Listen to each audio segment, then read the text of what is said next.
আফতাবনগরে এক স্থানে কোরবানির পশুর হাট বসানো নিয়ে মুখোমুখি অবস্থানে ঢাকা উত্তর ও দক্ষিণ সিটি কর্পোরেশন।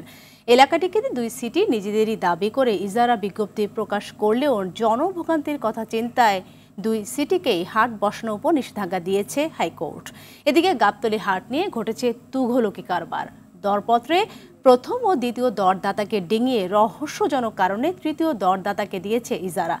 উত্তরের প্রশাসক বলছেন তাতে রাজস্ব আদায়ে কোনো প্রভাব পড়বে না। শাকিবুর রহমানের আরও একটি রিপোর্টে দেখব বিস্তারিত। কুরবানির ঈদকে কেন্দ্র করে প্রতি বছর উত্তর সিটি কর্পোরেশনে গাবতলীতে একটি স্থায়ী সহ অস্থায়ী হাটের অনুমতি দেয়। এবারও 10টি অস্থায়ী হাটের জন্য দরপত্র প্রকাশ করে তারা। প্রকাশিত দরপত্রে আফতাবনগর হাটের জন্য MN ব্লক ও সানভ্যালি আংশিক অংশকে নির্ধারণ করা হয়েছে। যদিও দুই সিটিকে হাট বসাতে দরপত্র স্থগিত করে দেয় উচ্চ আদালত। ঢাকা উত্তর কর্পোরেশনেরটা মহামান্য হাইকোর্টের অ্যানেক্স 4 রুল অ্যান্ড স্টে করে দিয়েছে, সুতরাং আফতাবনগরে আর কোনো গরুর হাট বসছে না। এ বিষয়ে উত্তরের প্রশাসক বলছেন এবার অস্থায়ী 10টি হাট বসবে।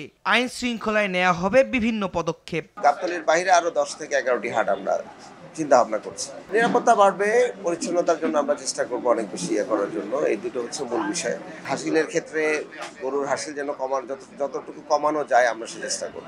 তবে গাবতলী স্থায়ী হাটের জন্য সর্বোচ্চ দরদাতা নির্ধারণ হয়, কিন্তু অদৃশ্য কারণে সেই প্রতিষ্ঠানকে কাজ দেয়া হয়নি। তৃতীয় পক্ষের লোক দিয়ে আদায় করা হচ্ছে হাসিল। হাসিলের দায়িত্বে থাকা লোক RTVর ক্যামেরায় নিজেকে সিটি কর্পোরেশনের লোক বললেও হাতে পাওয়া আরেকটি ভিডিওতে দেখা যায় সেই লোক তৃতীয় দরপত্রদাতার কর্মী।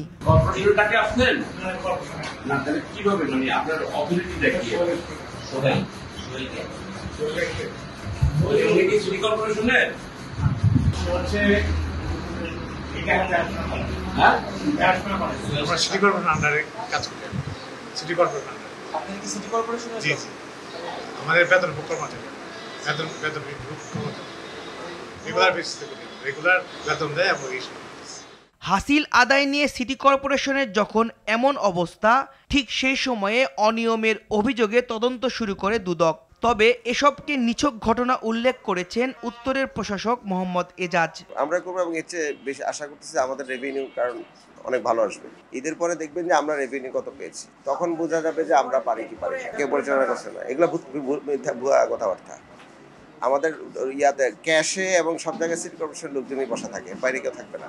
সর্বোচ্চ ইজারাদারকে দিলে গাবতলী হাট থেকে সরকারের দৈনিক 7.5 লাখ টাকার বেশি আয় হতো। সেখানে খাস আদায়ে গিয়ে সংস্থাটি 5 থেকে 6 দিনে আয় করেছে মাত্র 5 লাখ টাকা। শাকিবুর রহমান, RTV, ঢাকা।